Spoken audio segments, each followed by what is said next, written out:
सब पद बड़ा सुनहु ये भाती, सब तज भजन करो दिन राती, सब तज भजन करो दिन राती।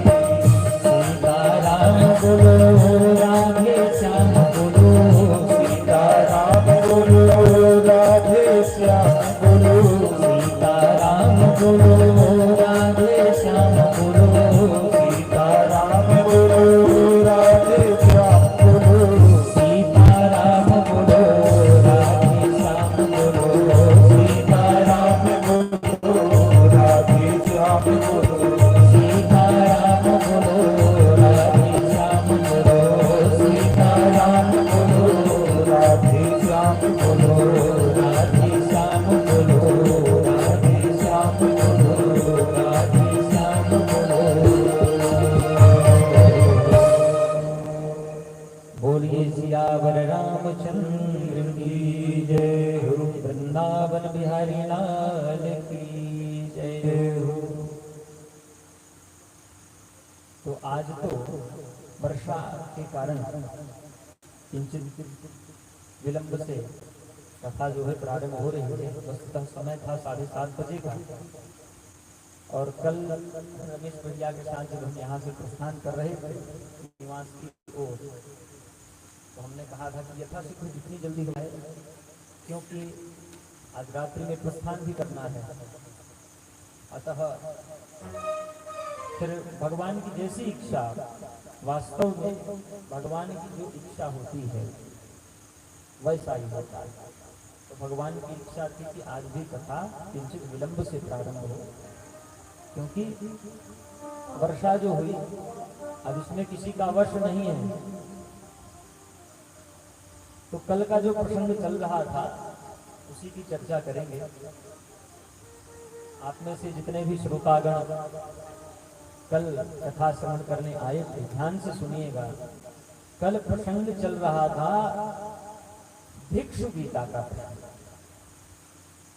जिसमें हम सभी ने श्रवण किया कि उज्जैन में एक बड़ा धनिक ब्राह्मण रहा करता था, जिसके पास धन की कोई कमी नहीं थी, किंतु अकस्मात उसके मन में धन से, परिवार से वैराग्य उत्पन्न हो गया।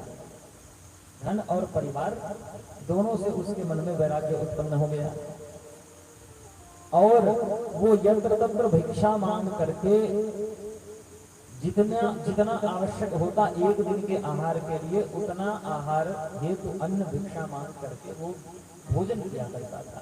किंतु जो दुष्ट थे उसका उपहास किया करते थे कि खूब पैसा वाला था, देखो अब नाटक कर रहा है, धन संपदा छोड़ करके भिक्षा मांग रहा है, यह बड़ा दुष्ट है। इस प्रकार से उसका उपहास किया करते थे। जैसे गांव में कुछ उत्पात करने वाले बालक होते हैं, कहीं भी कोई कार्यक्रम हो तो उत्पात करने लग जाते हैं, उसी प्रकार से कुछ उत्पाती जो बालक थे वो कभी उनके ऊपर कचरा फेंक देते, कभी लकड़ी फेंक देते, तिनका फेंक देते, करकट फेंक देते, कभी मलमूत्र को ही फेंक दिया करते उनके ऊपर, उनके भोजन में ले जाके मलमूत्र डाल दिया करते थे। तदपि इन महात्मा को तनिक भी क्रोध नहीं आता था। कल चर्चा हुई थी अध्यात्म के विषय में। अध्यात्म वह क्या है जो आपको स्वत्व का ज्ञान प्रदान करे, और जिस ज्ञान को प्राप्त करने के पश्चात आध्यात्मिक जो ताप है हमारा, जो दो प्रकार के हैं, इसके अंतर्गत जो सब कैटेगरी है उसमें एक तो शारीरिक क्लेश और एक मानसिक क्लेश। तो जिस विद्या से दोनों क्लेश समाप्त होगा वह आध्यात्मिक की विद्या है। और मानसिक क्लेश का मूल कारण यदि आप खोजिएगा तो वो है क्रोध। क्रोध से ही मानसिक क्लेश का प्रादुर्भाव है मुख्य। उसके अतिरिक्त मोह है, मोह के विषय में कल चर्चा हुई है। तो तनिक भी इन महात्मा के मन में किसी भी प्रकार का क्रोध उत्पन्न नहीं होता था। ये एक ही बात कहते थे, यदि मेरी जिह्वा मेरे ही दांतों से कट जाए हमारा जीव है। अब ये कोई आकर के हमको मार दे, पीट दे, तो हम उस पर क्रोध करें, ठीक बात है, लेकिन हमारी जिह्वा, हमारी जीभ यदि हमारे ही दांत से कट जाए, तो अब आप एक बात सोचो कि आप अपने दांत को तोड़ोगे क्या? कोई नहीं तोड़ेगा भाई, जीभ को तो दांत नहीं काटा। तो अब अपने आप को एक थप्पड़ लगाओगे कि अपने दांत को तोड़ोगे? कोई भी ऐसा नहीं करता। अर्थात क्रोध नहीं आता तब जब हमारी जिह्वा हमारे ही दांतों से कट जाए। जिह्वा क्वचित संदसति स्वदद्भिः तद्वेदनायां ततमायिप्येति। अब ऐसी वेदना में हम किसके लिए क्रोध करें? तो जो इसका शरीर है, उसके शरीर में जो तत्व हैं, 5 तत्व, 7 तत्व, 23 तत्व, 24 तत्व, 25, 26 तत्व व्याख्या करते हैं विद्वान। तो जितना तत्व और जो तत्व इसके शरीर के अंदर सन्निहित है, उतना ही तत्व मेरे शरीर के अंदर भी जब सन्निहित है, ऐसी स्थिति में इसके शरीर तथा मेरे शरीर के मध्य तो कोई भेद नहीं है। और जब इसके शरीर और मेरे शरीर के बीच में कोई भेद नहीं है, ऐसी स्थिति में शरीर ने ही शरीर को पीड़ा पहुंचाई। अच्छा, पीड़ा लग किसको रही है, ये भी बात है। नैनं छिन्नन्ति शस्त्राणि नैनं दहति पावकः। इस प्रकार से यदि हम देखें तो यह जो जीवात्मा जो अंतःकरण में स्थित है, वास्तव में उस जीवात्मा को किसी भी प्रकार से पीड़ा इत्यादि का आभास असंभव है। क्यों? क्योंकि पीड़ा प्राप्त कहाँ हो रही है? मृत्यु लोक में। मृत्यु लोक तो मिथ्या है, ब्रह्म सत्यम जगन मिथ्या। तो जब यह जगन मिथ्या है, यह जगत जो है मिथ्या है, तो इस जगत में होने वाले सारे कार्य मिथ्या ही होंगे। दृश्य मिथ्या है, स्वाद मिथ्या है, ध्वनि मिथ्या है। तो इस संसार में जब पीड़ा हो, दुख हो, वेदना हो, मोह हो, ये सब भी मिथ्या है। तो मिथ्या से कभी भी सत्य के ऊपर कोई प्रभाव नहीं आ सकता। अर्थात मिथ्या के ऊपर सत्य आश्रित नहीं है, सत्य के ऊपर मिथ्या आश्रित है, असत्य आश्रित है। ऐसा हमको समझना चाहिए। और जब वह वेदना मिथ्या है, ऐसी स्थिति में वो किसी भी प्रकार से आत्मा पर आरोपित नहीं हो सकती। आत्मा को कभी भी वेदना नहीं उत्पन्न होती। आत्मा के लिए उसको इसका वेदना का आभास कदापि आत्मा को नहीं होता। अब जब आत्मा को वेदना का आभास ही नहीं होता तो किसको होता है? शरीर को होता है। तो शरीर ने शरीर को दर्द दिया, तो इसमें मैं क्रोधित क्यों हो जाऊं? मैं अर्थात जो अंदर में बैठा हुआ जीवात्मा है, शरीर तो नहीं, शरीर से भिन्न है। अंदर में बैठा हुआ जीवात्मा शरीर से भिन्न है। ऐसी स्थिति में मैं क्यों क्रोधित हो जाऊं? उनके शरीर ने मेरे शरीर को कष्ट दिया, तो इसमें मैं क्यों क्रोधित हो जाऊं? तो शरीर ही शरीर से दिए गए वेदना को, शरीर के माध्यम से दिए गए सुख को भोगता है। अर्थात खुद करता है, खुद भोगता है। इसीलिए पूछ दिया कि किमात मनश्चात्तः भोगयोस्तत्। ऐसी स्थिति में मुझको इसके लिए व्यर्थ दुख नहीं होना चाहिए, क्रोधित नहीं होना चाहिए। वास्तव में यदि हम चिंतन करें तो ये दुख का मूल, जो हमको दुख आभास होता है, इसका मूल जो है वह है मन। मन को इसका मूल कहा जाता है। मन बड़ा अद्भुत है। मन के कारण ही जड़भरत जी महाराज ने मन की 12 वृत्तियों का वर्णन किया है राजा रघुगण के समक्ष। हमारी जो इंद्रियां हैं वो भी मन की वृत्तियां ही हैं। मन ही है जो इन इंद्रियों का सृजन करता है, मन ही इनके विषयों का सृजन करता है और स्वयं इनके विषयों को ग्रहण करता है। और मन के कारण ही हमारे मन में विकार उत्पन्न होता है। क्या विकार? अहंकार होता है मन में। कैसे अहंकार होता है? ध्यान से सुनिएगा। कुछ लोग होते हैं जो कहते हैं ये शरीर मैं हूँ। हम लोग कहते हैं ना, कोई पूछते तुम्हारा क्या नाम है, तो हम बताते हैं हमारा नाम ये है, अपना नाम बताते हैं। जबकि एक विद्वान क्या उत्तर देगा? वो उत्तर देगा कि नाम तो मेरा कुछ है नहीं, हाँ शरीर का नाम पूछो तो वो बता सकता है। ये एक विद्वान का उत्तर है। तो एक मन की वृत्ति होती है जिसमें क्या होता है, हम ये सोचते हैं कि ये शरीर ही मैं हूं। ये पहले प्रकार का अहंकार है। और दूसरे प्रकार का अहंकार है कि व्यक्ति थोड़ा सा विद्वान हो जाता है, वो ये समझता है कि ये शरीर तो मैं नहीं हूं, ठीक बात है, लेकिन यह शरीर मेरा। ये उसको एक अभिमान रहता है। एक अभिमान क्या है? ये अभिमान है कि शरीर मैं हूं, दूसरा अभिमान कि शरीर मेरा है। वस्तुतः ये दोनों बातें झूठी हैं। न तो यह शरीर ही जीवात्मा का होता है, न तो जीवात्मा ही शरीर है। इसका जो स्वामी है, शरीर का स्वामी है, वह जीवात्मा कभी भी नहीं हो सकता और उसको स्वामी होना भी नहीं है। झूठी वस्तु का स्वामी होकर के आपको क्या ही प्राप्त हो जाएगा? झूठ मूठ की वस्तु का आप स्वामी हो जाओ तो इससे क्या फायदा? तो मन जो है वो क्या करता है? मन ही इंद्रियों को उत्पन्न करता है, इंद्रियों का सृजन करता है। मन ही इंद्रियों के विषयों का सृजन करता है और शरीर के माध्यम से मन ही इंद्रियों के उन विषयों को इंद्रियों के माध्यम से ग्रहण भी करता है। लेकिन सारा दोष मढ़ देता है जीवात्मा के ऊपर। ये बड़ा बहरूपिया है मन। सारा दोष जो है वो मढ़ देता है जीवात्मा के ऊपर। और वास्तव में यह जो मन ही है, यह मन ही बंधन और मोक्ष का कारण है। हम कहते हैं ना, प्रभु हमको मुक्ति दे दो। हमारे मन में ये आशा होती है कि प्रभु हमको मुक्ति दे दो। देखिए, एक होता है पुण्य, एक होता है पाप। दो प्रकार के कार्य हम करते हैं, एक तो पुण्य करते हैं, पाप करते हैं।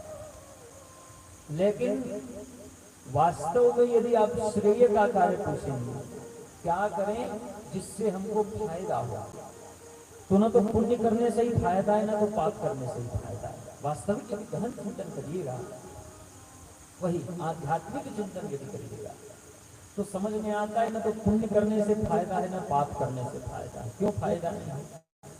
पाप करने से फायदा इसलिए नहीं है क्योंकि उससे आपको नरक जाना पड़ेगा, नरक की गति प्राप्त होगी। पुण्य करने से फायदा इसलिए नहीं है क्योंकि पुण्य करके आप चले तो जाओगे स्वर्ग, ठीक है, जितना पुण्य किया वो सब भोगोगे। अब भोगने के बाद फिर से यहीं पर जन्म लेके आना पड़ेगा। तो फायदे का सौदा तो ये है, फायदे का कार्य तो ये है भैया कि इस काम को करने के बाद फिर दोबारा ये पुनरपि जननम पुनरपि मरणम वाला जो चक्र है उसमें हमको न फंसना पड़े, उस चक्र से हम मुक्त हो जाएं। तो ऐसा मार्ग हो, उसको जब हम करें तो ये वास्तव में फायदे का सौदा है।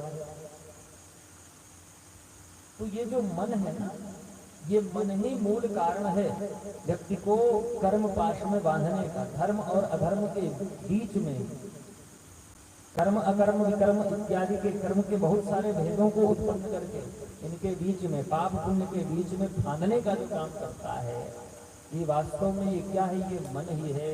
मन एव मनुष्याणाम कारणम बंध मोक्षयोः। इसीलिए शास्त्रों की श्रुति है, वास्तव में यह जो मन ही है वही मनुष्य के बंधन और मनुष्य की मुक्ति का परम कारण है। अर्थात ये मन ही आपको मुक्त कर सकता है और मन ही आपको बंधन में डाल सकता है। और वास्तव में भी सोचिएगा तो ये बंधन और मोक्ष वाली जो बात है ये स्वयं झूठी है। पहली बात तो ये समझिए, न तो बंधन है न तो मोक्ष ही है, न कोई बंधा हुआ है न कोई मुक्त है। भगवान कहते हैं मैं तो सबको ऐसे ही मुक्त रखता हूं। आप अपने शरीर में विद्यमान है, आप जब चाहें तब इस शरीर को त्याग सकते हैं। खट चक्र भेदन कर लीजिए योग के माध्यम से। जो हमारे शरीर में चक्र होते हैं, गुदा द्वार में, लिंग द्वार में, नाभि में, हृदय में, कंठ में और मस्तक में जो चक्र होते हैं, जो ब्रह्मरंध्र, इनका तत्क्षण भेदन करके आप चाहें तो तत्क्षण मोक्ष को प्राप्त कर सकते हैं। तो आप स्वतंत्र हैं। अब स्वयं सोचिए, जो स्वतंत्र है, जो जीवात्मा सदैव स्वतंत्र है, परमात्मा स्वरूप है, वो जीवात्मा कभी बंद हो पाएगा? कभी उसको कोई बांध सकता है क्या? बिल्कुल नहीं बांध सकता। तो फिर ये कल्पना हमारे मन में कैसे आ जाती है? गुणस्य माया, जो माया का जो गुण है, माया त्रिगुणात्मिका है। तो माया के जिस गुण का उद्रेक हमारे मन में होता है तथैव हमारी गति हो जाती है। जिस गुण का उद्रेक होता है, गुणस्य माया मूलत्वान नमे मोक्षो न बंधनम, भगवान इस प्रकार से समझाते हैं उद्धव जी महाराज कि हे उद्धव, वास्तव में यह जो बंधन और मोक्ष है भगवान ही कह रहे हैं, मैं नहीं कह रहा। भगवान को ही आपके समझ, उद्धव जी को भगवान कहते हैं कि यह जो बंधन और मोक्ष नाम की सत्ता है, उपाधियां हैं, ये वास्तव में भ्रम है, असत्य है। वस्तुतः न तो कोई बना हुआ ही है, न तो किसी को मुक्ति मिलने वाली है। तो स्वयं पहले से ही मुक्त है। जो पहले से मुक्त है उसको आप कैसे मुक्ति दोगे? भगवान कहते हैं गुण की मैंने वस्तु, गुण से ही, गुणों के कारण ही, माया के गुण के कारण ही व्यक्ति को बंधन या मोक्ष का आभास होता है। जैसे हम सपना देखते हैं, सपना जब देखते हैं, सपने में कभी कभार ऐसा होता है कि बढ़िया आप 2 पहिया 4 पहिया वाहन में सपने में सोए सोए बैठ करके नवागढ़ से मुगिनी जा रहे हैं और सोए हो आप बिस्तर में सोए हुए हो, लेकिन मन में क्या आभास हो रहा है कि नहीं, मैं नवागढ़ से मुगिनी जा रहा हूं, कुछ काम है। तो सच में जब तक हम स्वप्न में रहते हैं हमको ऐसा लगता है कि सच में तो हम नहीं जा रहे। तो वह जो मिथ्याभास है, स्वप्न का मिथ्याभास, वैसा ही मिथ्याभास हमको इस स्वप्न रूपी विश्व में भी होता है। वैसे मिथ्याभास, और वैसे ही मिथ्याभास ये बंधन और मुक्ति का है। तो बंधन और मुक्ति को आप स्वप्न के समान समझिए। स्वप्न के अतिरिक्त इसकी और कोई सत्ता नहीं है। अब भगवान कहते हैं उद्धव जी महाराज, दाओ जब मैं किसी जीव में, ध्यान से सुनिएगा, अविद्या को आरोपित कर देता हूं, अर्थात उसके मन में अविद्या को भर देता हूं, अविद्या ही अविद्या, अविद्या ही अविद्या, अविद्या ही अविद्या, तो ऐसी स्थिति में उसको कुछ नहीं दिखता। वह अपने आप को परम बद्ध समझता है, मैं बंधा हुआ हूं, ये सोचता है वह जीवात्मा। जब मैं अविद्या को उसके मस्तिष्क में भर देता हूं, और जब मैं विद्या को उसके मस्तिष्क में भरता हूं, विद्या का आरोप करता हूं, तब वह जो जीवात्मा है वो स्वयं को मुक्त मानता है। तो वास्तव में ये विद्या और अविद्या का खेद है। माया की त्रिगुणात्मिका माया तो प्रकृति है। हमारे शास्त्रों में माया को प्रकृति और जीवात्मा को पुरुष कहा गया। तो पुरुष प्रकृति के माया जाल में फंसा रहता है, और इस माया जाल का मुख्य कारण ये मन ही है। अच्छा, मन क्यों है? मन इसलिए इस माया जाल का मुख्य कारण है क्योंकि मन को यत्र विद्वान जो है वो साक्षात परम पिता परमेश्वर का ही स्वरूप कहते हैं। उपनिषदों में एक वाक्य प्राप्त होता है, द्वा सुपर्णा सयुजा सखाया समानम वृक्षम परिशस्व जाते, अर्थात एक वृक्ष में एक दूसरे की तरफ पीठ करके 2 पंछी बैठे हैं। वृक्ष आप इस शरीर को समझिए, और वो 2 पंछी एक आत्मा एक परमात्मा, वस्तुतः वह दोनों एक ही हैं। तदपि मिथ्याभास से 2 रूपों में प्रतीत हो रहे हैं, और हमारे शरीर में तो अंतःकरण के रूप में 4 रूपों में विद्यमान है। चित्त का अधिष्ठाता है क्षेत्रज्ञ, उस क्षेत्रज्ञ को आत्मा कहा जाता है। उस क्षेत्रज्ञ का नाम है वासुदेव। अब वो वासुदेव कौन है? वही वास्तव में हम हैं। चिदानंद रूपम शिवोहम शिवोहम। तो वह जो वासुदेव है, जो चित्त का अधिष्ठाता है, जो क्षेत्रज्ञ है, क्षेत्रज्ञ अर्थात कौन, जो क्षेत्र को जाने। क्षेत्र किसको कहते हैं? ये हमारा शरीर क्षेत्र है। भगवान वामन जब बलि के पास गए, 3 पग की याचना की, आप सबने कथा सुनाई है। 3 पग की याचना की। उस याचना के बाद जब बलि ने संकल्पित होकर के स्वीकृति दी, तो भगवान वामन ने 1 पग से आकाश मार्ग को नाप दिया और 1 पग से नीचे दिल स्वर्ग को नाप दिया। 7 जो स्वर्ग हैं दिल स्वर्ग, 7 जो ऊर्ध्व के दैव स्वर्ग हैं उनको नाप दिया। भूर्भुवस्वः महः जनः तपः सत्यम, सबको भगवान ने नाप दिया। अब 1 पैर बचा था। भगवान कहते हैं बलि अब तेरे पास क्या है ये बता, तेरा तो सारा क्षेत्र मैंने नाप दिया। तब बलि चिंतन करते हैं, चिंतन करके कहते हैं कि प्रभु 1 क्षेत्र अभी और बचा है और वो क्षेत्र है यह शरीर। तो इस शरीर को भी आप नाप लो। तो यह शरीर क्या है? ये क्षेत्र कहलाता है। और जो शरीर का ज्ञान रखता है वो क्षेत्रज्ञ है, जो चित्त का अधिष्ठाता है वह क्षेत्रज्ञ है। किंतु चित्त के समान है बुद्धि भी। मन बुद्धि चित्त अहंकार, इस प्रकार से अंतःकरण चतुष्टय की व्याख्या होती है।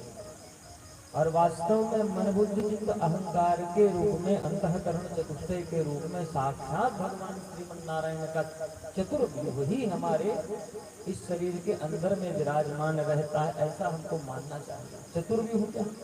राम लक्ष्मण भरत शत्रुघ्न, चतुर्व्यूह है। एक बार कहीं की कथा में पूछने लग गए कि ये राम भगवान तो भगवान के अवतार हैं, समझ में आता है। लक्ष्मण जी भी शेष नारायण के अवतार हैं, समझ में आता है। किंतु भरत और शत्रुघ्न महाराज ये कौन है? इनके विषय में क्या वर्णन है? तो ये वास्तव में साक्षात श्रीमन नारायण ही है। ऐसा नहीं कि आपने कह दिया कि लखनलाल भैया जो है संकर्षण के अवतार हैं, शेष नारायण के, तो आप उनको भगवान विष्णु से भिन्न कर दो। क्योंकि नारायण और शेष नारायण दोनों में भेद नहीं है, स्वरूपात्मक भेद है। और फिर से वही बात कहेंगे, क्योंकि स्वरूप जो है नेत्र रूपी इंद्रिय का गोचर है, विषय है, दृश्य। तो वह जो दृश्य है, वह जो स्वरूप है, वो मिथ्या की कोटि में आ जाता है। सत्य नहीं है, मिथ्या। तो इस प्रकार से हमको समझना चाहिए कि भगवान का जो चतुर्व्यूह स्वरूप है, भगवान का एक तो स्वयं श्रीमन नारायण, दूसरे शेष नारायण जो छत्र के समान विराजमान रहते हैं, भगवान के चक्र स्पर्शन और भगवान की गदा कौमोदकी, ये चारों ही भगवान राम, लखनलाल भैया, भरत जी महाराज तथा शत्रुघ्न के रूप में अवतरित होकर के आए, प्रादुर्भाव हुआ। और यही भगवान कृष्ण के अवतार में भगवान कृष्ण और बलदाऊ भैया तथा प्रद्युम्न अनिरुद्ध भाई नमः शंकर समाय प्रद्युम्न महाराज और अनिरुद्ध के रूप में यही प्रकट हुए थे। कौन कौन? भगवान कृष्ण, बलराम और भगवान कृष्ण के पुत्र प्रद्युम्न और प्रद्युम्न महाराज के पुत्र अनिरुद्ध। इस प्रकार से यही राम लक्ष्मण भरत शत्रुघ्न थे। और यही हम सबके अंतर मन में, अंतःकरण में स्थित रहते हैं, मन बुद्धि चित्त अहंकार के रूप में। ऐसा हमको समझना चाहिए। और परम क्षेत्रज्ञ कौन है? वासुदेव, जो चित्त का अधिष्ठाता है, जो आत्मा है। और यह माया और मन के चक्रव्यूह में फंस करके स्वत्व का ज्ञान भूल जाता है। ये शरीर को स्वयं समझने लगता है, मैं शरीर हूँ ऐसा समझता है, या ये शरीर मेरा ऐसा समझता है, जबकि ये दोनों बातें असत्य है, जैसा पहले हमने आपको बताया। अभी तो श्री तुलसीदास जी महाराज तो कहते हैं कि ईश्वर अंश जीव अविनाशी, ईश्वर अंश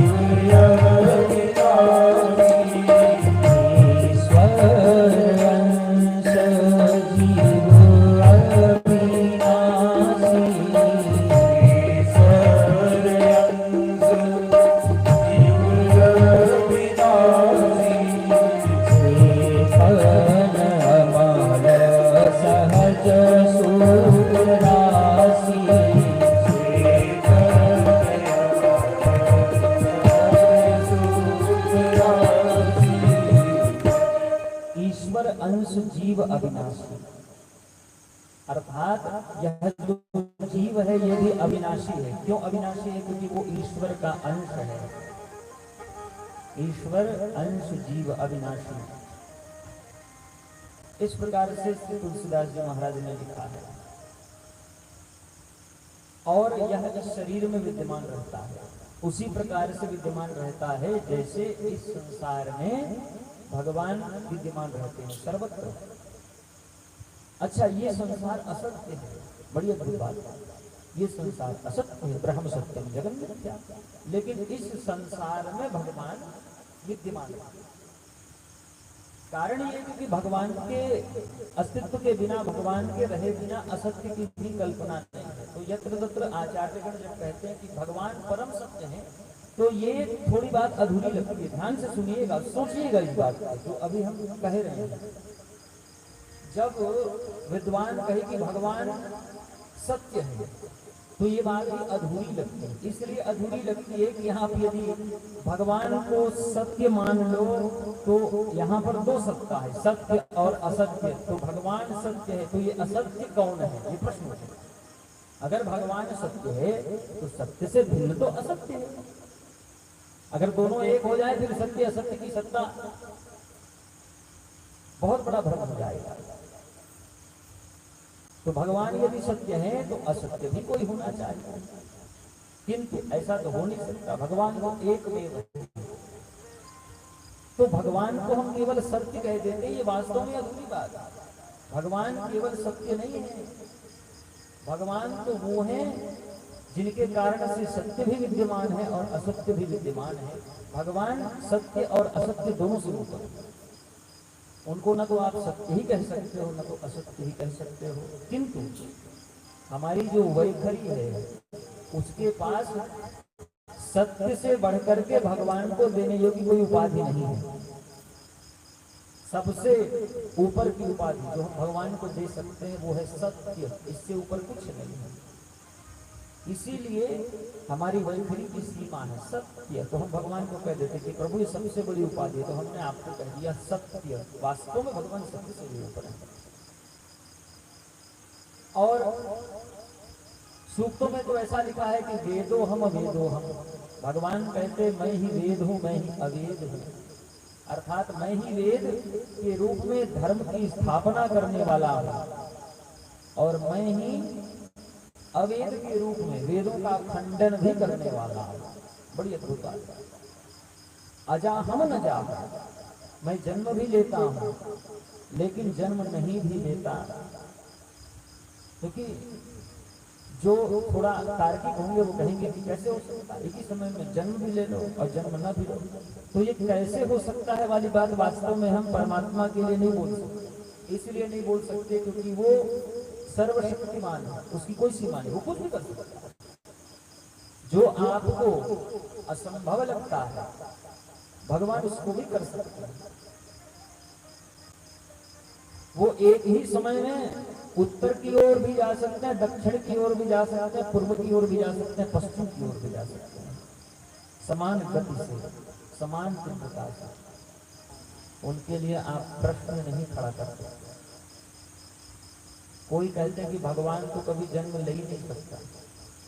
अरे वो सर्वशक्तिमान है, उनको आप कैसे कह सकते हैं कि वो जन्म नहीं ले सकता? आप ये कहिए कि वो जन्म नहीं लेता तो समझ में आए कि हाँ ले सकता है लेकिन नहीं लेता, वो अलग बात है। लेकिन आप पहले से ही टोक रहे हो कि जन्म नहीं ले सकता। फिर जो ये कहे कि भगवान जन्म नहीं ले सकता, कई ऐसी संस्थाएं हैं जो सर्वत्र व्यर्थ ज्ञान प्रवाह करती रहती हैं, व्यर्थ ज्ञान लोगों को बताती है। ऐसी संस्थाएं बहुत सारी। वो कहती है कि भगवान तो कभी भी शरीर धारण ही नहीं कर सकता, भगवान का कोई स्वरूप हो ही नहीं सकता, भगवान केवल निराकार है, साकार हो ही नहीं सकते, भगवान कभी जन्म ले ही नहीं सकते। तो फिर ऐसे सोचने वालों का भगवान सर्वशक्तिमान तो नहीं है, ये निश्चित बात है। भगवान यदि सर्वशक्तिमान है तो वो जन्म ले भी सकता है, जन्म दे भी सकता है। और वास्तव में वही मारने वाला, वही जन्म देने वाला है। मनुष्य जो स्वयं मरण धर्मा है, अर्थात हम सब जन्म लेते हैं और मर जाते हैं। तो हम न तो किसी को जन्म देने का सामर्थ्य रखते हैं, न तो मारने का सामर्थ्य रखते हैं। वास्तव में जन्म देने का सामर्थ्य और मारने का सामर्थ्य तो उसी के पास हो सकता है भैया, जो न कभी जन्मे और न जो किसी की कभी मृत्यु हो, उसमें ही ऐसा सामर्थ्य हो सकता है। ये बात, और ऐसा यदि कोई है वो परम पिता परमेश्वर ही है। तो जन्म नहीं ले सकता ये नहीं कहना चाहिए, जन्म नहीं लेता ये कहिए। और वो बात हम भी कहते हैं, जन्म नहीं लेता, भगवान जन्म नहीं लेता। अब प्रश्न उठेगा फिर भगवान कृष्ण कौन है, राम कौन है? तो श्री रामचरितमानस में तो स्पष्ट श्री तुलसीदास जी महाराज ने लिखा है कि भाई प्रकट कृपाला, प्रकट और जन्म में बहुत बड़ा अंतर। प्रकट होना और जन्म लेना दोनों भिन्न भिन्न विषय। उसी प्रकार से श्रीमद् भागवत में तमद्भुत बालकम विलक्षण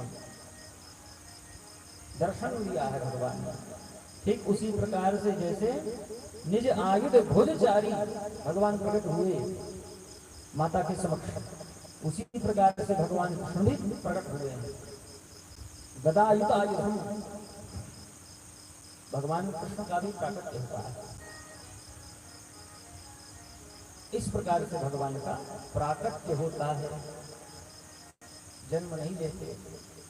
अब हम आजकल जब किसी का बर्थडे हो तो बर्थडे में क्या करते हैं, बर्थडे में हम कहते हैं अवतरण दिवस की खूब सारी शुभकामनाएं। पहली बात तो जीवात्मा का कभी जन्म नहीं हो सकता। आप कहोगे कि मैं जीवात्मा हूं, तो जीवात्मा कभी भी जन्म लेता नहीं है, पहली बात। तो अवतरण दिवस की शुभकामना जो आप देते हैं ये ठीक नहीं है। आप जन्म दिवस की शुभकामना दो, क्योंकि शरीर जन्म लेता है, शरीर के जन्म का उत्सव आप मना रहे हो, तो जन्म दिवस की शुभकामना दो। अवतरण दिवस की शुभकामना, ये बड़ी अद्भुत बात है। अवतरण मनुष्यों का नहीं होता, अवतार तो भगवान लेते हैं, मनुष्य शरीर का अवतार नहीं हो सकता। तो ये एक चीज जो सनातन दृष्टि से अनुचित सा प्रतीत होता है। दूसरी चीज जन्म दिवस के विषय में ये जो केक वाली बात, केक काटने वाली बात, ये बिल्कुल भी उचित नहीं है।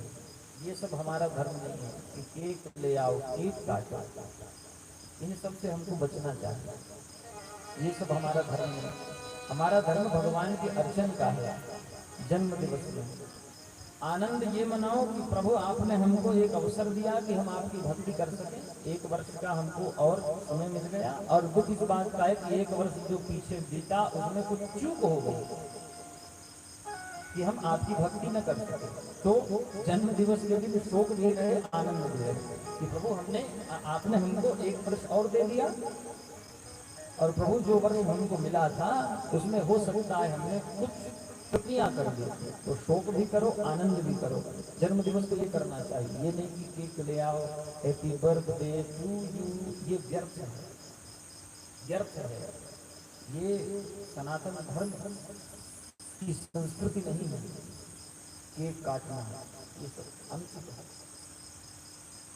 हम ये मानते हैं कि जो इस संस्कृति का पालन किया करते हैं वह गलत नहीं सोचते होंगे, सही मान करके ही केक काटते होंगे, ठीक है, मानते हैं। वो क्या फुलझड़ी लगाते हैं, दीपक बुझाते हैं, कैंडल बुझाते हैं, तो हो सकता है वो सही मान के बुझाते होंगे। हम मान सकते हैं कि उनकी मानसिकता गलत नहीं है, लेकिन हमारी संस्कृति में ये सारी बातें नहीं है, इसलिए हमको नहीं करना चाहिए। हमको भगवान का पूजन करना चाहिए। जन्म दिवस के पूजन का भी विधान होता है। अब इस विषय में अधिक नहीं जाएंगे। मुख्य विषय ये है कि हम कह रहे थे ईश्वर अंश जीव अविनाशी, भगवान का अंश होता है जीव। और अच्छा, ईश्वर अंश जीव अविनाशी बात सही है, लेकिन इसके पीछे भी बहुत बड़ा रहस्य है, ये हमको समझना चाहिए।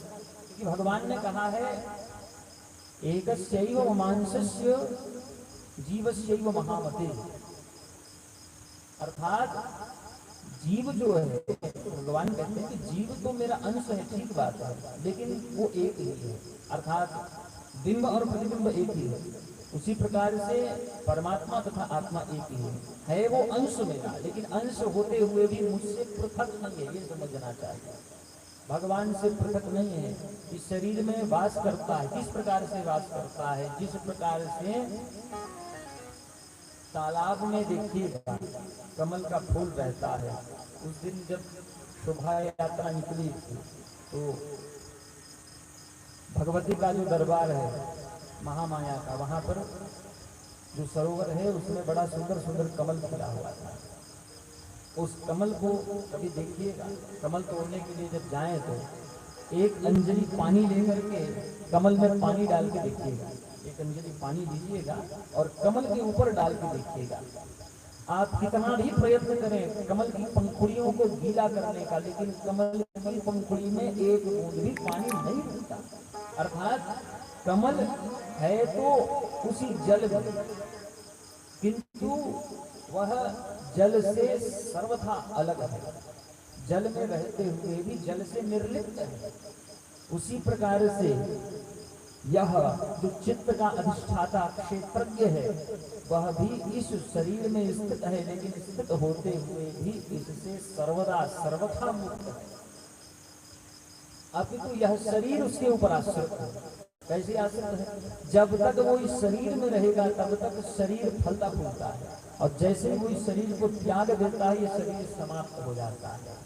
जिन तत्वों से इस शरीर का निर्माण हुआ है उन्हीं तत्वों में वह मिल जाता है, प्रलय हो जाता है। जैसे सृष्टि का प्रलय, उसी प्रकार से तो प्रलय काल में क्या होता है? पंच तन्मात्रा में पंच महाभूत विलीन हो जाते हैं। पंच महाभूत मन, कर्मेंद्रियां और ज्ञानेंद्रियां अपने कारण तत्व में त्रिविध अहंकार में जाकर के विलीन हो जाते हैं। त्रिविध अहंकार जो है महत तत्व में जाकर के विलीन हो जाता है, जिनसे इनकी उत्पत्ति हुई।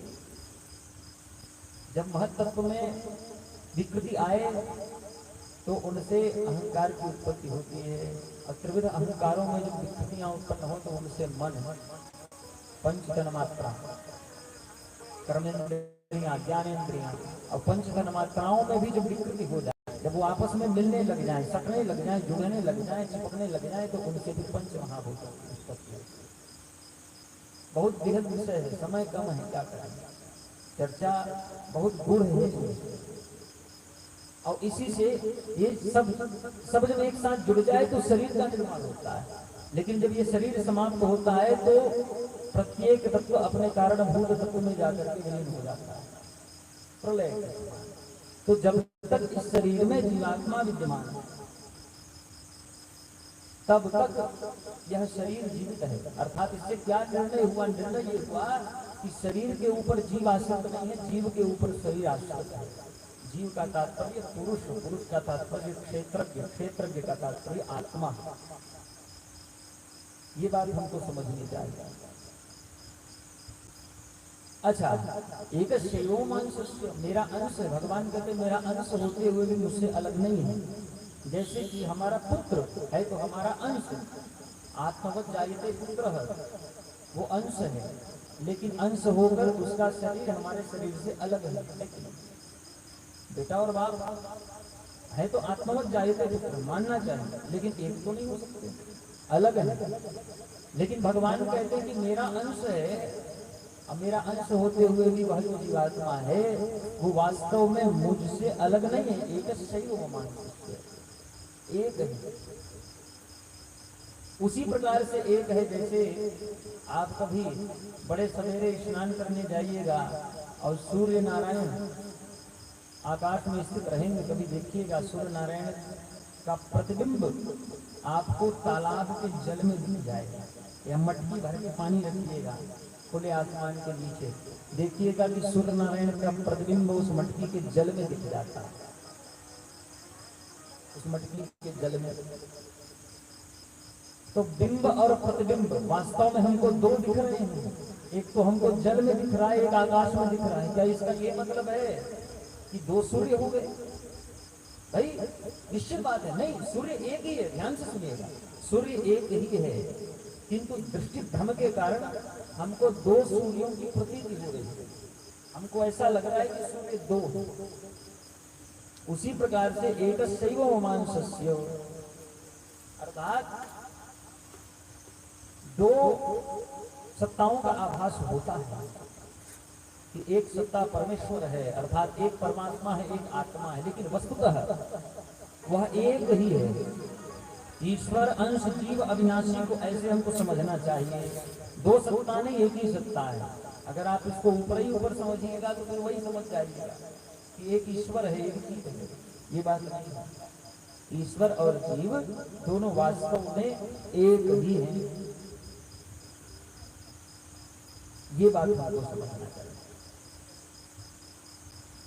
अब ये तो समझ में आ गया, भगवान कहते हैं कि जब मैं अविद्या की प्रेरणा करता हूँ जीव के अंतःकरण में, तब वह बद्ध नित्य बद्ध हो जाता है, और जब मैं विद्या की प्रेरणा करता हूँ तब उसके मन में यही जो भाव है, द्वैत का भाव, द्वैत अर्थात एक ईश्वर है एक जीव है, ये भाव उसका समाप्त हो जाता है। कब समाप्त होता है? जब मैं विद्या को प्रेरित करता हूँ जीव के अंतःकरण में, शरीर के अंतःकरण में, तब ऐसा होता है। इस प्रकार से कह रहे हैं भगवान। तो हमारे हाथ में तो कुछ है नहीं, अर्थात न तो आप स्वयं से मुक्त हो सकते हो, न तो आप स्वयं से बद्ध ही हो सकते हो। भगवान के ऊपर जब चाहे तब आपको मुक्त बना, वैसे तो आप मुक्त ही है। गुणती मैंने वस्तु कहा, जैसे चर्चा हुई, बद्ध और मुक्त दोनों वास्तव में भ्रम है, लेकिन उस भ्रम में हम बंधे हुए हैं। हम अपने आप को स्वतः मुक्त आभास नहीं कर सकते, उसके लिए भगवान की आवश्यकता है। तो भगवान ही जब ऐसा कर सकते हैं, तब ऐसी स्थिति में हमको चाहिए कि हम भगवान को मनाएं। समझ रहे हैं ना हमारी बात? अगर हमको मोक्ष चाहिए तो आवश्यक ये है कि हम भगवान को मनाएं। भगवान को मनाएं के बिना, जैसे कि किसी से कोई काम आपको करवाना, ऐसी स्थिति में उसको आपको मनाना पड़ेगा, उसको जो पसंद है वो कार्य आपको करना पड़ेगा, तभी जाकर के वह आपके निमित्त आपकी इच्छा का कार्य संपादित करेगा। तो भगवान को मनाना पड़ेगा, और भगवान मानते हैं भक्ति से। भगवान को यदि मनाना है तो भक्ति करनी पड़ेगी, यह बात परम सत्य है। भगवान कहते हैं कि तुम धर्म करो, धर्म से मैं जितना प्रसन्न होता हूं उससे कहीं अधिक मैं भक्ति से प्रसन्न होता हूं। भक्ति ही मुझको आनंद प्रदान करने वाली है, परमानंद प्रदान करने वाली है। अच्छा, भक्ति भी सीखने की चीज है। भक्ति ऐसी नहीं कि आप कैसे कर लो, भक्ति को भी सीखना पड़ता है। भक्ति को सीखोगे कैसे? ध्यान से सुनिएगा।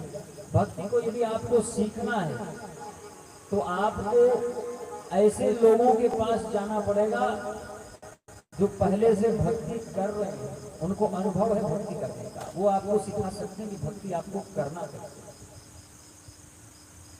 जैसे कि एक किसान जो होता है वो वर्षों से खेती कर रहा है।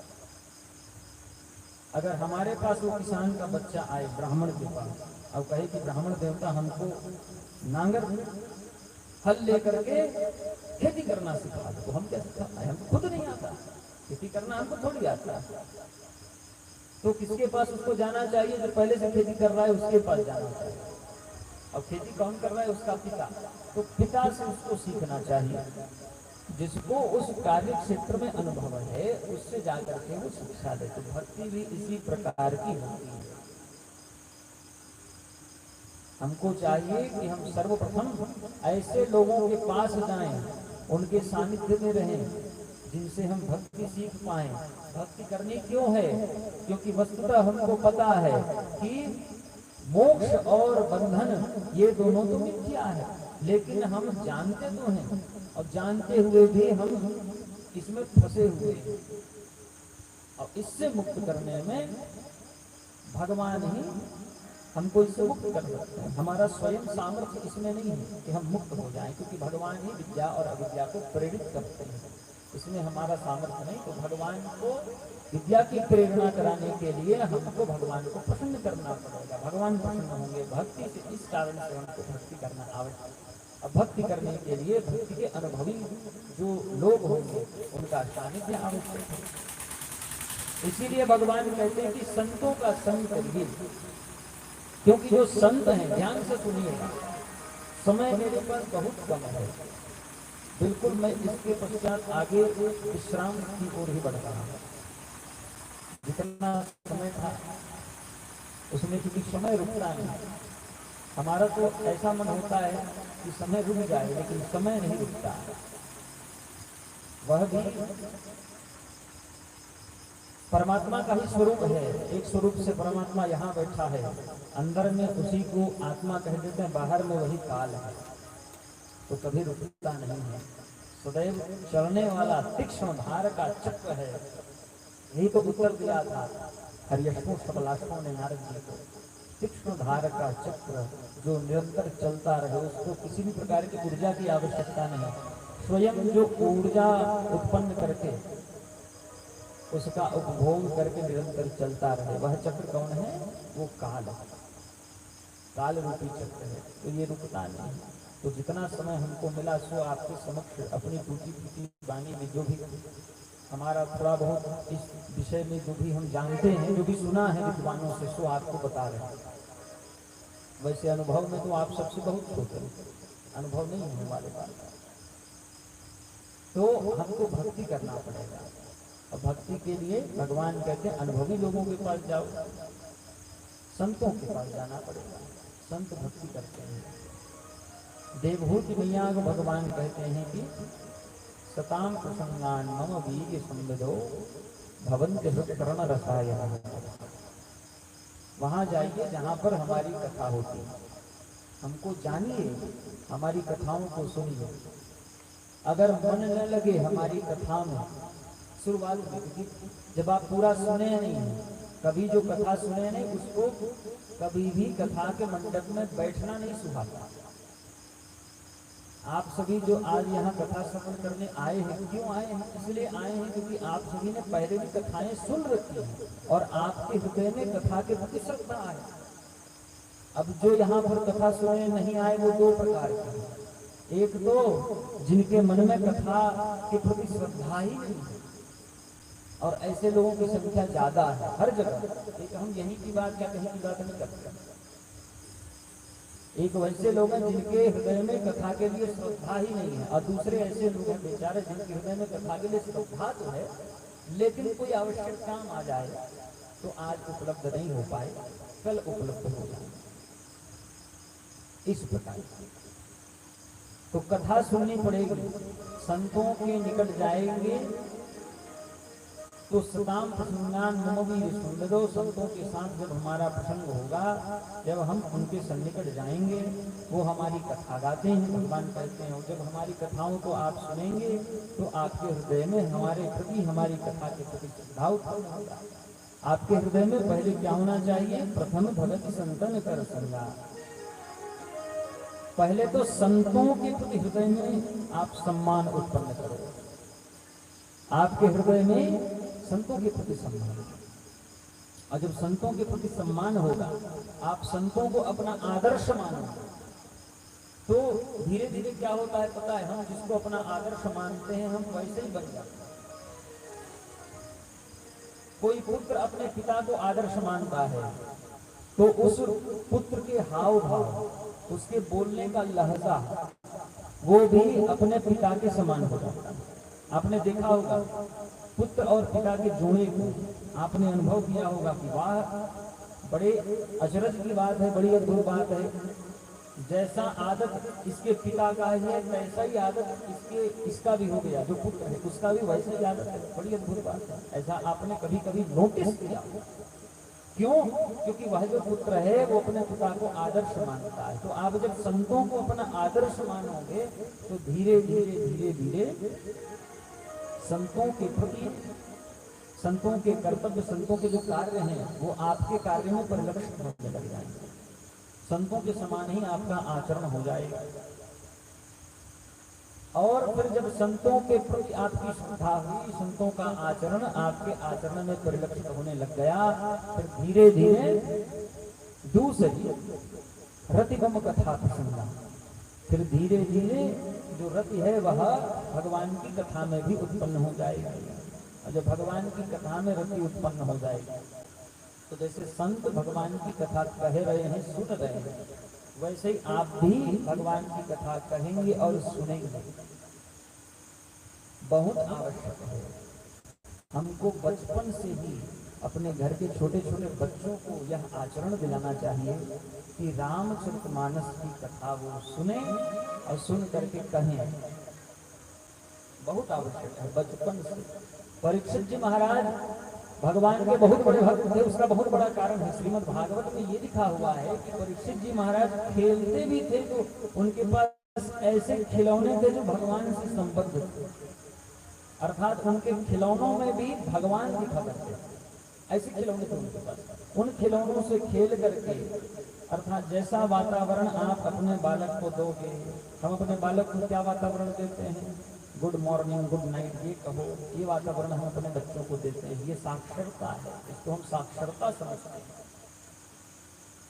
भविष्य पुराण में 4 प्रकार की म्लेच्छ भाषा बताई गई है। म्लेच्छ भाषा चतुर्विधा, उसमें से यावनी च गुरुंडिका, यावनी को और गुरुंडिका, गुरुंडिका अर्थात अंग्रेजी भाषा को भी म्लेच्छ भाषा कहते हैं। वो तो हिंदी के साथ में अंग्रेजी का ऐसा इनका मिली भगत है कि हमको उच्चारण करना ही पड़ जाता है। नहीं तो मैं ये कहता हूँ प्रयत्न करिए जीवन में प्रयत्न करिए कि जितना हो सके अंग्रेजी से हम बच पाए और हम अपने बच्चों को अंग्रेजी सिखाते हैं। बेटा सवेरे उठो तो गुड मॉर्निंग कहा करो, गुड नून गुड आफ्टरनून कहा करो, गुड इवनिंग गुड नाइट कहा करो। जब गलती करो तो आई एम सो सॉरी कहा करो, धन्यवाद की जगह थैंक यू कहा करो। क्यों? ताकि तुम 4 लोगों के बीच बोलोगे तो लोग कहेंगे कि वाह तुम्हारा बच्चा तो बहुत अच्छा बोलता है। बहुत गलत संस्कार अपने बच्चों को दे रहे हैं। अपनी भाषा को जानिए, संस्कृत भाषा का ज्ञान दें। एक हम इंटरनेट में पढ़ रहे थे ऐसे फोन में, उसमें एक आर्टिकल था। उस आर्टिकल में किसी वैज्ञानिक का कोई शोध था और अत्यंत प्रचलित तो नहीं था, लेकिन उसमें वर्णन आ रहा था। उसमें ऐसा लिखा हुआ था कि एक वैज्ञानिक ने शोध किया। उसने क्या किया, एक छोटे से बालक को जन्म लेते ही भाषा इत्यादि से बहुत दूर रखा। ऐसा उसको एकदम एकांत में रखा, एक कक्ष में बंद करके रखा कि कभी भी उसके कानों में किसी भी भाषा की ध्वनि सुनाई न दे। एकदम प्रोहिबिटेड करके उसको रख दिया। अब उसके उपरांत जब वह बोलने के हुआ तो सर्वप्रथम जिस भाषा का उसने उपयोग किया वो और कोई भाषा नहीं अपितु देववाणी संस्कृत भाषा सबसे पहले। तो ये संस्कृत भाषा हमारे शरीर में पहले से ही इंस्टॉल्ड हमको प्राप्त होती है, लेकिन हम इसके अतिरिक्त और बहुत सारी भाषाओं का उपयोग कर करके हनुमान जी को जैसे अपनी शक्तियों की विस्मृति हो गई थी, तैसे ही हमको भी अपनी शक्तियों की विस्मृति हो जाती है। और मैं आपको नहीं कह रहा हूँ, अपने आप को कह रहा हूँ, ये समझिए। मैं किसी को नहीं कहता, मैं स्वयं को कहता हूँ, क्योंकि मैं जानता हूँ कि ब्राह्मण से ही देहोयं शुद्ध कर्माय निश्चित, ये मुझको पता है। इसलिए मैं स्वयं को ये बात कहता हूँ जब भी मैं सोचता हूँ, जब भी मैं आत्ममंथन करता हूँ। क्योंकि मेरी भी एक छोटी सी बच्ची है, गुड़िया, उसको मुझको सही संस्कार करना। अब फोन से तो अपने बच्चों को बचाइए, उससे शारीरिक नुकसान भी होता है, मानसिक नुकसान होता है, सो होता है, उसको आप नहीं देखते। शारीरिक रूप से भी बच्चों को नुकसान होता है फोन से। तो ये बात है, हमको चाहिए कि हम बालक को बचपन से ही भगवानमय वातावरण में रखें। क्या कर सकते हैं आप ध्यान से सुनिएगा। आप ये कर सकते हैं, बच्चा जब पढ़ने के योग्य हो गया, श्री रामचरितमानस निकाल करके रख दीजिए सामने, आप बैठिए, बैठ करके चौपाई चौपाई के नीचे अर्थ चौपाई अर्थ चौपाई अर्थ, इस प्रक्रिया को, इस परंपरा को टीका करना कहा जाता है। आपका पुत्र या आपकी पुत्री आपके समक्ष रामचरितमानस की टीका करें, ये करें। इससे पहले क्या करें, अपने बच्चों को घर में संस्कार दें कि वो नित्य कम से कम 1-2 श्री रामचरितमानस का पाठ अवश्य करें, ये बहुत आवश्यक है। इसके अतिरिक्त आपको अपने बच्चों को कुछ सिखाने की आवश्यकता नहीं, क्योंकि श्री रामचरितमानस में समस्त शास्त्रों का सार, सारी ऐसी बातें जो सदाचरण हैं, जिनको एक बालक को सीखना चाहिए, जिन आचरणों को आत्मसात करके वह जीवन भर यदि चलेगा तो सर्वत्र पूरे संसार में उसको सम्मान की प्राप्ति होगी। ऐसे सारे आचरण श्री रामचरितमानस में स्वतः लिखे हुए। तो श्री रामचरितमानस का जो अध्ययन करे, अनुशीलन करे, उसको ये सिखाने की आवश्यकता नहीं कि बेटा अपने बड़ों के पैर छुआ जाता है, सिखाने की आवश्यकता नहीं। श्री रामचरितमानस में दिखाया जाए अपने से बड़ों के पैर छुओ। यहाँ तो ऐसी परंपरा है कि देवर भाभी का मजाक चलता है, जबकि भगवान लक्ष्मण जी को स्पष्ट कहते हैं कि आज तक कभी भी मैंने अपनी भाभी के चरणों के अतिरिक्त उनके मुख को नहीं देखा। भाभी जो है माता के समान है, लेकिन हमने उस संस्कार को परिवर्तित कर दिया। तो सारे संस्कार, सुसंस्कार श्री रामचरितमानस में लिखित हैं। इनके अतिरिक्त किसी अन्य शास्त्र को बालकों को पढ़ाने की आवश्यकता नहीं। लोग पूछते हैं हमसे कि बच्चे को महाराज जी भागवत पढ़ाएं कि इनको उपनिषद पढ़ाएं कि वेद पढ़ाएं कि क्या पढ़ाएं? अरे भैया रामचरितमानस पढ़ाओ बस, और किसी वस्तु की आवश्यकता नहीं बच्चे के लिए। अब वेद को लेकर के आप बैठ गए हो, मनुस्मृति में बताया गया है कि एक वेद को पढ़ने के लिए 9 वर्ष का समय देना पड़ता है। 9 साल में एक वेद का अध्ययन संपन्न होता है। तो इतना लंबा समय किसी के पास नहीं। आज श्री रामचरितमानस, यह एक परंपरा यदि हम अपने घर में लाएंगे तो निश्चित ही हमारा जो गृह का क्लेश है, घर का क्लेश है, पति पत्नी का युद्ध है, बाप बेटे का युद्ध है, सास और बहू का युद्ध है, ये सब युद्ध समाप्त हो जाएगा। तो भगवान देवहूति से कहते हैं, माता देवहूति से कपिल महाराज कि मेरी भक्ति करिए। जितना आनंद मुझको धर्म करने से, धर्म करने वाले को देख करके होता है, उससे कहीं अधिक आनंद मुझको मेरे भक्तों को देख करके होता है। और वास्तव में जो भगवान के भक्त होते हैं वो कभी भी अधर्म में प्रवृत्त हो ही नहीं सकते, क्योंकि वो तो अपने समस्त कर्मों को भगवान को समर्पित करके कर रहे हैं। और कोई विशेष शास्त्रों को जानने की आवश्यकता नहीं कि धर्म क्या है, अधर्म क्या है। यदि आप भगवान की भक्ति करते हैं तो भगवान की इच्छा के बिना तो पत्ता भी नहीं डोलता, तो आपके हाथों से कभी भी अधर्म हो ही नहीं सकता। और जो अधर्म आपके हाथ से हो गया, मतलब समझिए कि आपकी भक्ति में खोट है, आपकी भक्ति अधूरी है। तो भक्ति को सुधारने की आवश्यकता है। अगर आपने अधर्म कर दिया, भगवान के जो भक्त हैं, भगवान उनके लिए एक आदेश करते हैं, श्री गीता जी, सर्वधर्मान परित्यज्य माम एकम शरणं व्रज अहम त्वाम सर्व पापेभ्यो मोक्षयिष्यामि। क्या धर्म है क्या अधर्म है, इस विवेक को छोड़ करके यदि तुम केवल मेरे शरण में आ जाते हो, अर्थात पूरी निष्ठा से मेरी भक्ति करते हो, तो मैं तुमको तुम्हारे समस्त पापों से मुक्त कर दूंगा। आशय वही है, भगवान के जो भक्त हैं चित्त में भी कभी उनके मन में अधर्म की प्रवृत्ति नहीं होती। ब्रह्मदेव नारद जी से कहते हैं कि हे नारद, मेरा मन कभी भी अधर्म में प्रवृत्त नहीं होता। क्यों? क्योंकि मैं सदैव भगवान की भक्ति किया करता हूं।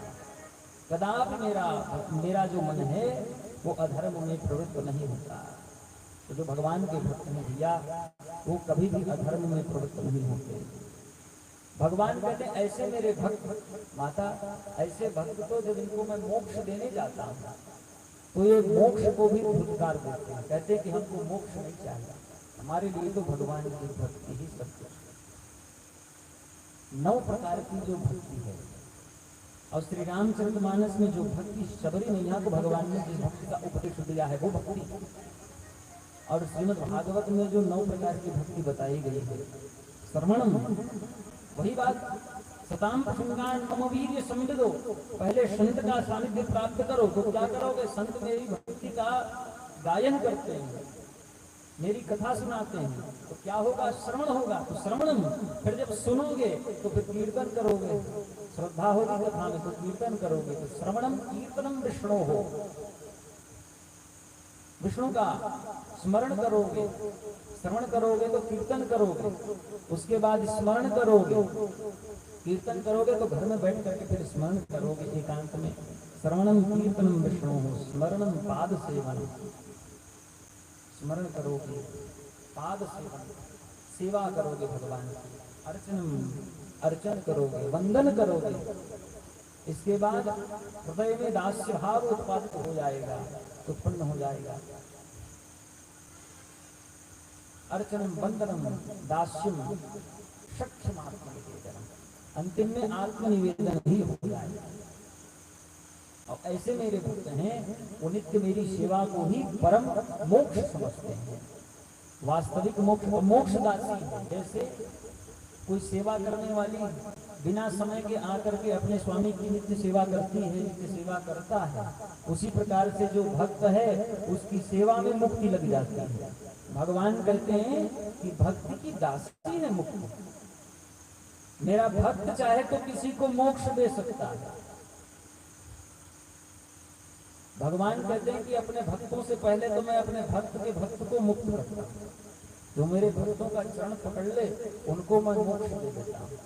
तो भगवान के भक्त में इतनी शक्ति आ जाती है, क्योंकि भगवान तो ददामि स्वपदम, भगवान तो अपने भक्त को अपना पद दे देते हैं, जो देवा नाम की दुर्लभ, भगवान अपने भक्त को अपना पद दे देते हैं।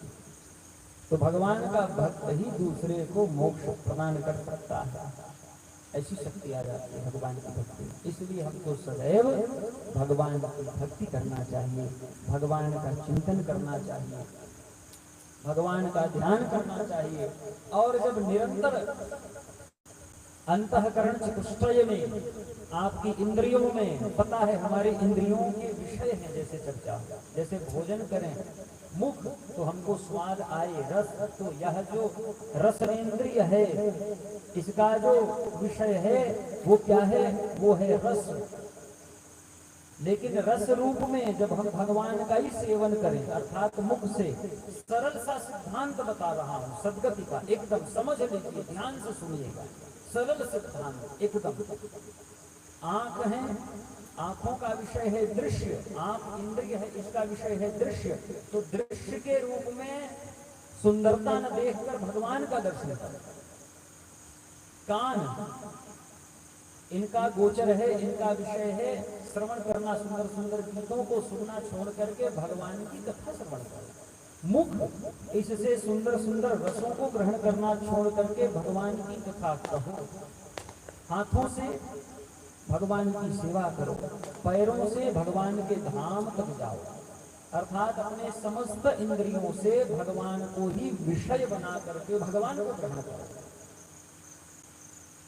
जब ये करने लग जाओगे तो सांसारिक विषयों से आपने इन इंद्रियों को दूर कर दिया, और जब सांसारिक विषयों से आपकी इंद्रियां दूर हो जाएंगी, ऐसी स्थिति में यह जो प्रकृति और पुरुष है तिरोभक्ति, प्रकृति जो है स्वतः तिरोहित हो जाएगी। क्योंकि मुख को चाहिए खाना, नेत्र को चाहिए सुंदर वस्तुओं को देखना। यदि नेत्र को आप सुंदर वस्तु न दिखाओ, कान को आप अच्छी अच्छी ध्वनियां न सुनाओ, ऐसी स्थिति में कान जो है समाप्त हो जाएगा, मुख जो है समाप्त हो जाएगा। और प्रकृति अर्थात यह जो शरीर प्रपंच है, इसको जब आप इसका पोषण न करो तो ये धीरे धीरे समाप्त हो जाएगी। पोषण किससे होता है? मिथ्या का पोषण मिथ्या से होता है। लेकिन आपने विद्या का पोषण सत्य से करना प्रारंभ कर दिया, तो पोषण अब विद्या का नहीं होगा। वह जो शरीर है वो तो तत्क्षण समाप्त हो जाएगा, और वह जो क्षेत्रज्ञ है उसको पता चल जाएगा कि मैं क्षेत्रज्ञ हूँ, उसको पता चल जाएगा कि मैं वासुदेव हूँ। तब जाकर के प्रकृति और पुरुष दोनों अलग हो जाएंगे, तब जाकर के हमको सद्गति की प्राप्ति होगी, और तब जाकर के पता नहीं चलेगा कि हम कब ध्यान कर रहे हैं, और ध्यान से कब ध्याता ध्यान ध्येय की त्रिपुटी समाप्त हो गई, और कब हम समाधि की अवस्था में चले गए। और समाधि की अवस्था को परमोत्कर्ष कहा जाता है, जिसमें पहले भगवान की भक्ति करिए, भगवान का चिंतन करिए, भगवान का मनन करिए, संचिंतये भगवत चरणारविंदम, भगवान के चरणों का, भगवान के पूरे शरीर का चिंतन करिए। भगवान हमारे ऊपर कितनी कृपा करते हैं, देखिए, निराकार निर्विकार निर्गुण होते हुए भी हम जैसे मनुष्यों की सद्गति के लिए भगवान ने स्वरूप धर्म कितना सोचते हैं हमारे। भगवान परम पिता है, उनके इस प्रकृति को जानने के लिए कि वो परम पिता है कि नहीं, बस इतना सोचो, कितनी मेहनत करते हैं भगवान। हम जैसे मूढ़ मंद मतियों की सद्गति के लिए भगवान जो निराकार है, उन्होंने आकार ग्रहण कर लिया। न उनको कभी किसी से युद्ध करने की आवश्यकता है, लेकिन फिर भी वो अपने मन में युद्धता की कल्पना करते हैं, युद्ध करते हैं, ताकि आप और हम धर्म मार्ग में चल सकें। कितना परिश्रम करते हैं। एक पिता का यही तो कर्तव्य है। एक पिता सदैव, एक पिता का, एक जो पुरुष है वो कभी भी किसी से हारना पसंद नहीं करता, लेकिन वो हारना चाहता है, उसको हारने से प्रसन्नता होती है जब वो अपने पुत्र से हार जाता है, अपने पुत्र से हारना चाहता है। दुनिया में सबसे आगे जाना चाहता है पिता, लेकिन कभी भी अपने पुत्र से आगे नहीं जाना चाहता। वो ये सोचता है कि मेरा पुत्र मुझसे कहीं आगे जाए।